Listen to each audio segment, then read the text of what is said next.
कैसे हैं सूत जी महाराज के गुरु? कौन हैं? सुखदेव भगवान ही सूत जी महाराज के गुरु हैं। 12 साल तक मां के गर्भ में रहे, 12 साल तक पैदा नहीं हुए मेरे भाई बहन। सुखदेव भगवान का गर्भ में आए हुए 12 वर्ष व्यतीत हो गए। जब पैदा ही नहीं हुए मां के शरीर में पीड़ा होने लगी, मां रोने लगी। वेद व्यास जी के पास पहुंची हैं सुखदेव भगवान की मां। व्यास जी महाराज अपने पुत्र को समझाइए ना, ये पैदा नहीं होना चाहता, मेरे गर्भ में आए हुए 12 वर्ष व्यतीत हो गए, इसको जरा आप समझाइए।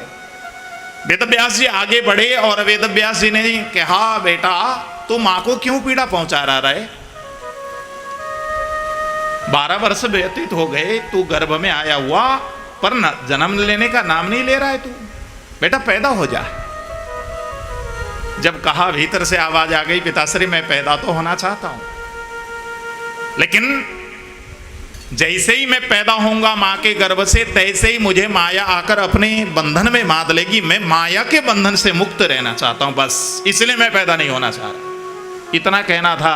वेद व्यास जी ने बाहर से कह दिया, पुत्र मैं कहता हूं, मैं वचन दे रहा हूं तुमको, तुम पैदा हो जाओ, तुम्हारा माया बाल बांका नहीं कर पाएगी।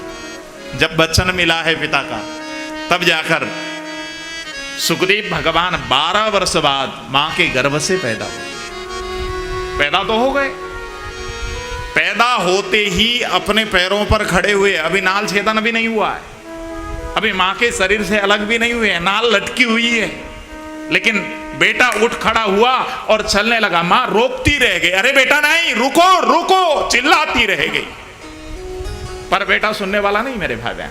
बेटा तो चलने लगा, नाल टूट गई और बेटा गेट के बाहर। अब तो फिर वेद व्यास जी को आवाज लगाई, बिस्तर में पड़ी थी। अब प्रसव की वेदना जो होती होगी वो तो हो ही रही है, और दूसरी वेदना होने लगी कि बेटा गेट से बाहर चला जा रहा है, देखने वाला कोई नहीं। क्या बीती होगी कल्पना करो। वेद व्यास जी को आवाज लगाई बिस्तर से लेटे लेटे, अरे पतिदेव सुनिए। जब आवाज लगाई वेद व्यास जी दौड़े दौड़े आए, पूछने लगे क्या हो गया देवी, क्यों चिल्ला रही हो? तब कहा कि आपका बेटा पैदा होकर देखिए गेट से बाहर भी चला गया। अब वेद व्यास जी पीछे भागे, आगे आगे बेटा, पीछे पीछे बाप। शरीर में कोई वस्त्र नहीं, पैदा होते ही चलते जा रहा है वो बेटा, अभी स्नान भी नहीं हुआ है उसका, और गोविंद का ध्यान करते हुए घर से निकलकर चला ही जा रहा है, चला ही जा रहा है, चला ही जा रहा है। और चलते जाते हुए उस बेटे को देखकर बाप भी पीछे पीछे। 4 वर्ष तक आगे आगे बेटा और पीछे पीछे बाप चलते रहे। कितने वर्ष हो गए अब? 16 वर्ष। 16 वर्ष के हो गए सुखदेव भगवान। जब इनकी यात्रा मानसरोवर, कैलाश के पास मानसरोवर पहुंची, चलते चलते 4 वर्ष व्यतीत हो गए। मानसरोवर में कुछ कन्याएं नग्न होकर स्नान कर रही थी। उन्होंने जैसे ही वेद व्यास जी को पीछे पीछे आते हुए देखा और आगे आगे सुखदेव को देखा, सुखदेव को तो अपने सामने से गुजरने दिया, कोई खतरा नहीं, लेकिन 80 साल के बूढ़े बाबा वेद व्यास जी जैसे ही सफेद दाढ़ी मूछ वाले बाबा को आते हुए देखा, तुरंत इन कन्याओं ने जाकर झट से वस्त्र धारण कर लिया। वेद व्यास जी को आश्चर्य हुआ, अरे मेरे पुत्र को देखकर इनको लज्जा नहीं आई और मुझ बूढ़े को देखकर इनको लज्जा आई, इन्होंने जाकर वस्त्र धारण किया। मेरा पुत्र तो 16 साल का युवक था, उसको देखकर इनको लज्जा नहीं आई। ऐसा सोचकर वेद व्यास जी उन कन्याओं के पास जाकर हाथ जोड़कर प्रश्न करते हैं, देवियों ऐसा तुमने क्यों किया? तुमने सुखदेव को देखकर वस्त्र धारण नहीं की और मुझ बूढ़े को देखकर तुमने तुरंत जाकर वस्त्र धारण किया, ऐसा भेद क्यों? सारी की सारी जितनी भी कन्याएं वहां पर खड़ी थीं, वे सारी कन्याएं हाथ जोड़कर सुखदेव भगवान के सामने बोलने लगी, महाराज, वेद व्यास जी के सामने बोलने लगी, महाराज हमको माफ करना।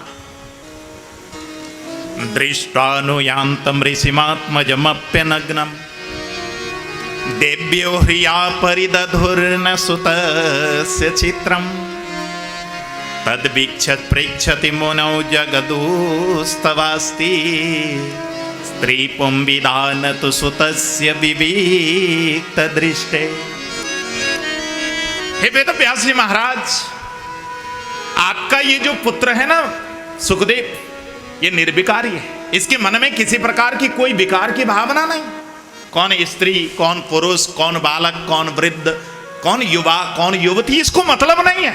ये तो निर्विकारी है। इसके मन में विकार नाम की कोई चीज नहीं। ये जो वस्त्र हम धारण करते हैं, ये तो केवल विकार को ढकने के लिए तो वस्त्र धारण करते हैं। यदि मन में विकार न हो तो वस्त्र की क्या आवश्यकता।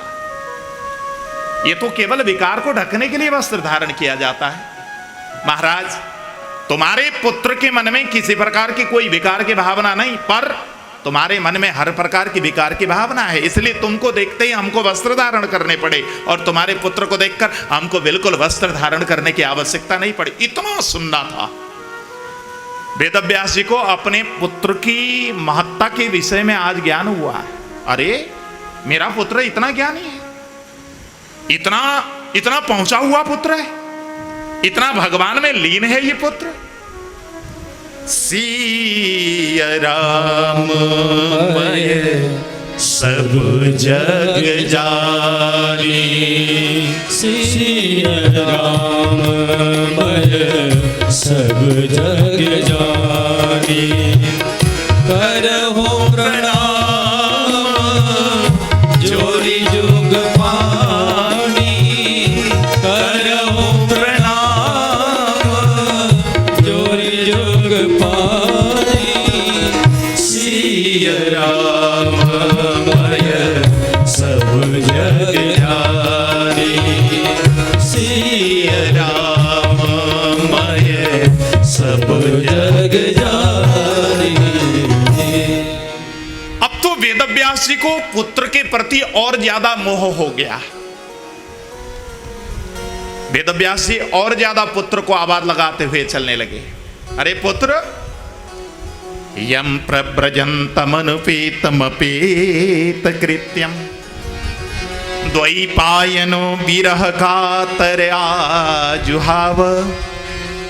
पुत्रेति तन्मयतया तरवोऽभिनेदु तम सर्वभूत हृदयं मुनिमान पोस्मि। हे पुत्र, तुम ऐसे छोड़कर नहीं जा सकते। पुत्र, तुम वापस आ जाओ। आवाज लगाते जा रहे हैं, पुत्र पुत्र चिल्लाते जा रहे हैं, लेकिन बेटा सुनने को तैयार नहीं। चला ही जा रहा है, चला ही जा रहा है। वन में चलते चलते वेदव्यास जी थकित हो गए। अब कितना चले पितर के पीछे। वन के वृक्षों ने वेदव्यास जी को समझाया, अरे बाबा किसके पीछे लगे हो, तुम्हारा बेटा तुम्हारे साथ वापस जाने वाला नहीं। हे वेदव्यास, तुम वापस हो जाओ। वन के वृक्षों ने जब समझाया है, तब जाकर वेदव्यास जी तब जाकर घर को वापस चले। ऐसे निर्विकारी संत थे सुखदेव भगवान, जिन्होंने ये भागवत सबसे पहले परीक्षित को सुनाई। निर्विकारी, पैदा होते ही चल पड़ा। परमात्मा का मन में इनके हृदय पर साहस सहसा विराजमान है परमात्मा। और निर्विकारी सुखदेव